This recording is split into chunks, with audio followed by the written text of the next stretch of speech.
you see Sandra? You're seeing me.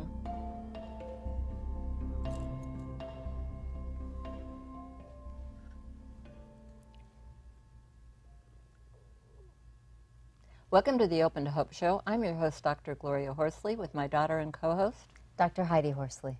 And today, Heidi, we have a wonderful co-host with us, Alan Peterson, Executive Director of the Compassionate Friends. It is an honor to be with you both today. Always, I love the way Compassionate Friends and Open to Hope work together to provide resources like today with our television programs and our webinars for folks who are grieving. We try to give really good grief information, and I think we're going to have a good program today, too. So thank you for the honor. I always appreciate working with my two favorite doctors.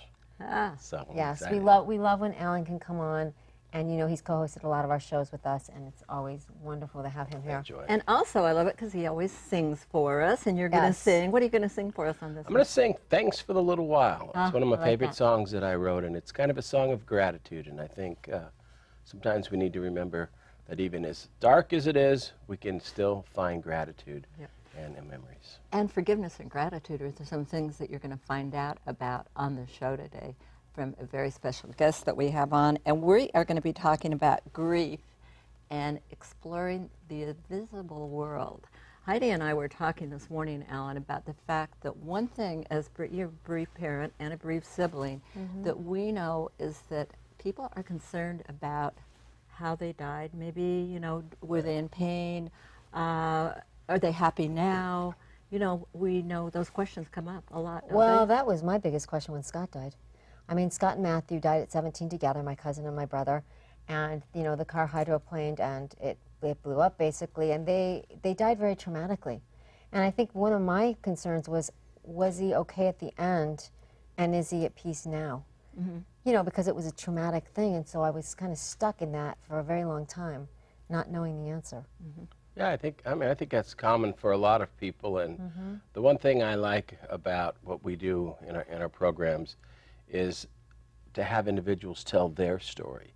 What brings them peace? What works for them? And to explore that wide range, because it's different for so many people. And I think today there's going to be a lot of people that relate to what we're talking about. Absolutely. Absolutely. So how do you want to introduce our guest and Okay, give us a little more? I would love to, because he has done a lot, and it's very exciting to have him on today. His name is Dr. Matthew McKay, and he wrote a book called Seeking Jordan. Dr. McKay is the director of the Bay Area Trauma Recovery Clinic in San Francisco and the director of the Berkeley Cognitive Behavioral Therapy Clinic, and he is a professor at the Wright Institute. Welcome to the show, Matt. It's a pleasure to be here. Hi, Matt. It's great to have you on. And I was approached by your publisher because you have written this amazing book called Seeking Jordan, correct? And it is an awesome book about your son and your experience of actually writing it with him, right? Yes, exactly. Yeah. Talk to us a little bit about that and tell us, well, first of all, tell our audience what happened to Jordan. 8 years ago, Jordan was riding his bike home. It was late at night. He's coming home from work. And 4 men attacked him, pulled him off his bike, probably to try to steal the bike. There's a tremendous physical fight. Eventually, he broke away from them, began running down the street, and one of them shot him in the back. Wow. He managed to make it to a doorway and died in the doorway, pounding on the door, Oh, that's trying to get help. Wow. And So- how old was he at the time? 23. Wow. And I was really relating to what you were saying about we all want to know, is that loved one, is that soul okay? Yeah. First of all, does that soul still exist? And are they okay? And that was for me immediately, with the shock of grief, came those 2 questions. Is Jordan still here in some way? And in spite of the horror and the trauma of the way he died, is he okay? Yep. So those are the questions that haunted me and sort of set me out on a journey to find him. And I like that, haunted me, because they really do haunt us. That's a good word. Yeah.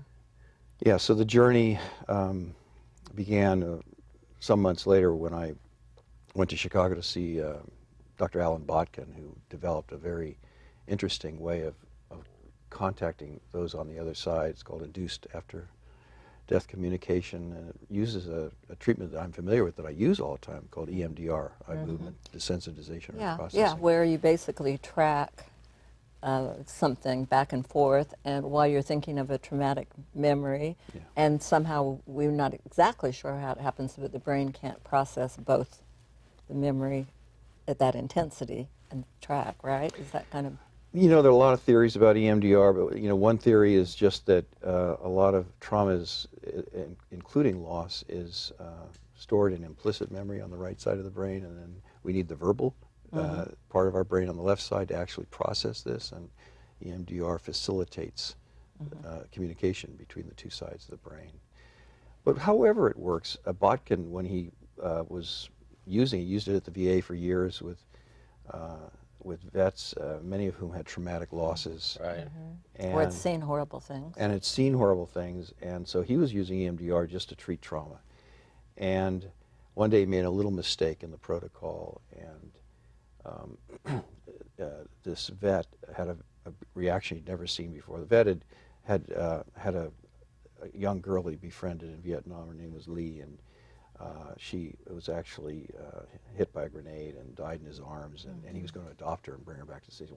This man had never recovered from this loss. He just carried it at this enormous weight of pain. And suddenly, he just had a full vision of Lee, and he heard her, he saw her. She had very specific things to tell him. She told him she loved him and was grateful for all he'd done for her. And he was, the man, he walked out 1,000 pounds lighter. He was just, the pain and the grief really resolved at that moment.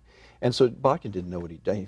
Looking back, he saw, oh, wait a minute, I made this little strange error in the protocol. And then he did it without telling any of the next 83 vets. He didn't, all of whom had traumatic loss, and didn't tell them what to expect. They just thought they were getting EMDR to treat trauma. And 81 of the 83 had direct contact with their loved one on the other side. So without any foreknowledge, they all, 81 out of 83, had an amazing experience. So I went to Chicago to see what that was. And you like. knew about him before Jordan died? I knew about him before Jordan died because I do EMDR, and you knew that little story. And I knew the story. I knew the research. I'd read his book actually. Yeah. So you know, and so when I went to Chicago, my wife and I were hopeful of making contact with Jordan. And while she didn't hear from him, I did. I had an experience of hearing him as clearly as we are hearing each other. I mean, his voice was there. He had very specific things to say to me. And he said the two things that I needed to know. He said he was, first of all, that he was not only still conscious and existing, but he was watching over us. He was aware of us. He knew exactly what was going on. And he was in a very good place, a very happy place. So that was tremendous shift in my grief. It wasn't, I still deeply struggled with not being able to hold my boy, not being able to talk to my boy embodied, but I had heard his voice, and it made a huge difference. It lightened the pain quite a bit. So that was the first step. I like the lighten the pain idea, because these things aren't just, wow, okay, now life is great. Yeah. You know, yeah.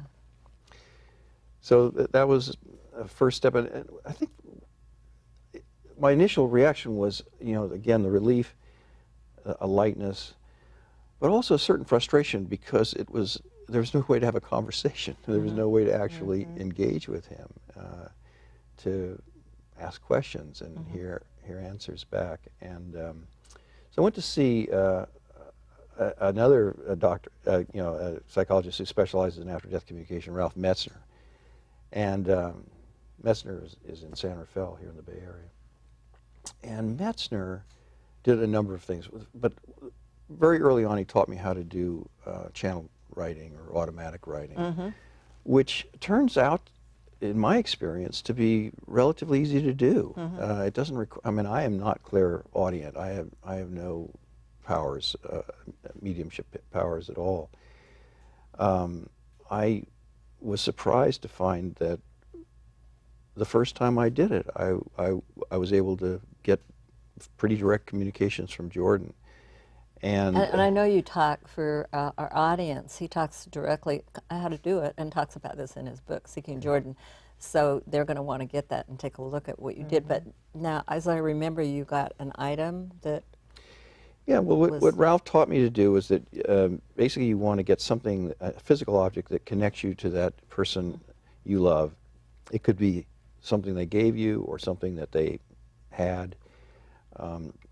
So you need an item. For me, it was just a little business card that Jordan had printed up when he was in high school, and it said Jordan McKay, CEO of Omega Technologies. And of course, there was no Omega Technologies. He was a clever boy. He was using it to get into all these trade shows and get a lot of free stuff. And but that little card is very dear to me because it's his humor and his audacity, and so that's the physical object I use. You need something for eye fixation. So the easiest thing is just to use a candle, and that's part I love it, a candle. Yeah. very easy. Yeah. And the eye fixation part is simply just to kind of get your attention on one thing and kind of quiet your mind a little bit. Then the next thing is just, there's different ways of getting into a receptive state. I mean, you can use auto-hypnosis, self-hypnosis, which is pretty easy to do. I use just a Vipassana meditation, just note my breath, say in on the in-breath, out on the in-breath, out-breath. When there's a thought, but let me get back to my breath, just focusing on the breath and noticing thoughts, letting them go, and quieting the mind. And when I get quiet enough, there's a visualization you can use now, and you can just imagine a kind of a star of light just above your head, as a divination Ralph taught me. And you just imagine that star of light, and gradually it just expands into an orb, the color of the sun. You're visualizing that almost as a mirror image of the candle that you're looking at, and that is kind of the channel that opens up to the communication. And then I'll just have an awareness of Jordan. I'm now noticing I'm receptive. You always have to have something to write on, so I write the first question, whatever the first question is, and I wait. And What was your first question? Do you remember? are you okay? Yeah. I like that. I like that. Yeah, absolutely. And he said, more than you can ever know. Wow.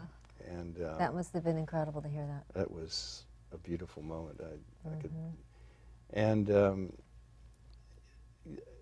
and I had lots of questions, and in the beginning, and I think most people experience this when they first start doing automatic writing, the answers they get are kind of short, so there are a few words sometimes, and maybe a sentence, and that's fine. When you wait for the answer to come, you listen to the first word or two, wait for the sentence to be completed. Is there more? Yes, no, and at a certain point, there's a quietness, and you write your next question, and now you write down the answers as they show up. And after a while, it's possible to get a lot more elaborate, and the questions elicit very significant amount of information. And at one point, Ralph suggested to me that maybe I should write a book with Jordan, because I was getting a lot of information.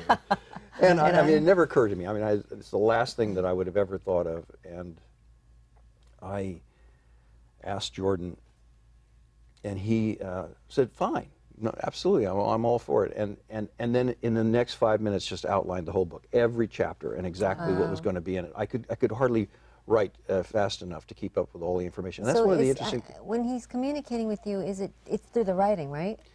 That's basically how he's communicating You to me. can't Although hear I him, have though. other ways of communicating, and I could tell you about that in a minute. But yes, through the writing, and the book was, I would say 60% of the book is his, and I just simply transcribed what he said. I asked questions about the nature of the universe, why we're here, whatever. So there were some great answers in there, but I want to ask you what's coming up from now. When I think about it, you've written other books, you've been involved with many things, you've been in the therapy business. did you have a pause to think, would I really dare write this book? Oh, absolutely. And in fact, right in the middle of the book, when I was maybe just a little over halfway finished, I kind of went into a funk, and I was struggling, and not only as far as the book was concerned, but I was actually feeling very detached from my life. I felt less engaged with being a therapist, a teacher, all the things I was doing, which are meaningful to me and very deeply matter to me, and yet I was finding myself just kind of floating outside of it all without a great deal of interest, and I didn't know what to make of it, and so I did another piece of this is that years ago, long before Jordan died, I learned to do past life and between life regressions, and I did it with quite a few people. But I'd never had the experience of having a regression myself. I had helped others, but I'd never had it myself. And so Ralph Metzner did start doing that with me. So now I was getting the experience of actually visiting the afterlife and connecting with Jordan in the afterlife, via essentially hypnosis, and having conversations there. And so that was another way I was learning to communicate with Jordan. And so when I had complicated questions, Ralph would regress me and take me to the afterlife, and I would meet Jordan in a certain place, and I could get information. And in this particular case, what Jordan told me was, well, remember that life we had together when we were in the yeshiva, and I was the kind of the wise old rabbi, and you were this brash young acolyte, and after I died, as the story would unfold, I actually attempted to communicate with him after death, and I was learning things from him that contradicted some of what the learned rabbis believed about the Torah, and I got myself in a lot of trouble. I see where this is going. And they thought I was crazy, and Yeah. I'm talking to dead people, and and not only that, the dead people are telling me the wrong thing, and So this was in another life. this was another life Yeah. in a Yeah. yeshiva in the Middle Ages. Wow. And And so fast forward, you're concerned that people I'm going to be are ostracized, going to think you're a fraud. and that I was picking up Yeah. trauma from that life. Wow. And that, in fact, I was starting to do the very thing that had gotten me in trouble in that life, communicating with Jordan across the barrier Right, of life and death, right. and that I was going to end up, thrown out of my profession. And so did forth. any of that come true? Has anybody said, what are you doing? And this is not true. What are you thinking of? No one has said that. Okay. And some of the people that I value, who are colleagues and friends in Yeah. the profession, have actually been very generous and appreciated the book. So Has anyone ever come to you and said, you know what, I haven't ever told anyone this, but I've had similar experiences, or this has happened to me, but I haven't said it? actually, yes. Okay. Yeah, That I doesn't think, surprise me. in the grief world, just in general, there's always been this. We used to jokingly say woohoo people, Yeah, who yes. were, who we thought were out there, and who, were doing into channeling or mediums or whatever. And then you had another side over here, who maybe they're from their upbringing or their faith beliefs, were not open to it. But I think back then, we whispered, people would whisper behind, some of the woohoo people and say they're a little out there. But the amazing part is as I began doing this work, and I traveled the country for 10 years playing music, I'm a songwriter. And I think some of us came by what you're doing, but not through, an educated way. But when Ashley died, I'm a songwriter. And I've written 4 CDs, 40 songs. But when I would write music, when I wrote my first CD called Ashley's Songbook, I would have my dad drive me out to the desert and just drop me off in the morning. And I said, I'll call you when I want you to come back. Wow. I didn't have a candle, but I did a lot of what you're talking about. I would sit there and I would just think about Ashley. I wouldn't think about an automobile accident or even her death. I would focus on things that represented her life. And so as I look back at songs, a few weeks ago, I don't listen to my music. I spent a day listening to all 4 of my CDs, and I look back and I say, I did not write those songs. We wrote them together. There are things in some of those songs that are almost cryptic. And I think when people journal, I think people, if you're open to it, make that connection, not always knowing that that's exactly what they're doing.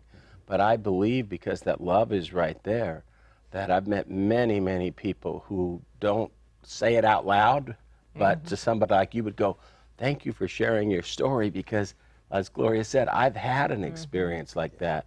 And I think we need to be open to it, because what I found is people who've had those experiences, nobody could ever talk you out of them. It doesn't matter if the science proved otherwise. When you've had them, and they give you a sense of comfort, and that's the beautiful part about signs or hearing those voices, is that they bring comfort to those who get them. And I think that's powerful. And the thing is that so many people are able to Yes. communicate to the other side. Well, that's what I wanted to ask you. For those people out there that are saying, okay, you know what, I want to make connection with my child that died, or my sibling that died, or whoever in their life died, how would you start doing that? Like, what would be your advice to them? I think the first thing I would do is really start to do channeled writing or automatic writing. I find that there's not much in the way of barriers to that. Now, how about your wife? I know that you said in the book that sometimes that she had not had the same experience with Jordan that you've had. No, and she doesn't do automatic or channeled writing.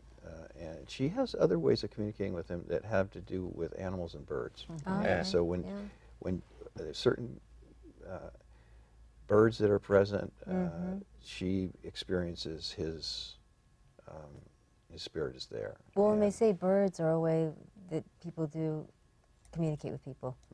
And dreams are another great way. Dreams are another way. You know, I think it's important to think about the fact that people do have communication in different ways. But I liked that you've given such a clear description of what somebody can do if they want to start the automatic writing. Get an item, find a place. A place that you feel safe and grounded. I have a desk that my folks gave me when I was a kid, so that I've had it for a long time, and in that place I feel a sense of my own history and people that I love. And yeah, a place that you're grounded, eye fixation, the candle, the object that connects you, something that gets you into that sense of receptivity, visualizing that star of light over your head, and letting that grow into a kind of a sun-colored orb, and then just waiting till you feel, as you meditate, that sense of receptivity. I like the breath. Yeah, just focusing on the breath, the in and the out of the breath. Thoughts come, but you don't get involved in them. You just return to the breath. You know, someone might just start if they were really nervous about it or whatever. You could really go into it just practicing the breath for a while, and then maybe sitting with a candle. You know, you wouldn't have to do the whole ball of wax at once, and then maybe the next time thinking about that. You certainly can do components of it, although I think I recommend people just go for it. All right. And be sure to have something to write on. And I think that makes a big difference. Well, listen, I want to thank you so much for being on the show today. It's been absolutely amazing. And I love that you've given people such a wonderful direction. And thank you for having the risk in your life to come on and to talk about this. And thank you to Jordan for bringing this to us. I agree with you. And who better than you to bring this message out there, because you are a professional in the field. And I know that there's a lot of people that have had these experiences and haven't come forth with them. So thank you. And so make sure you get his book, Seeking Jordan. It's amazing. And we want to thank you for watching our show today. And Heidi and I always want to remind you that if you've lost hope, please lean on ours till you find your own. And God bless. And now we're going to hear from our good friend, Alan Peterson.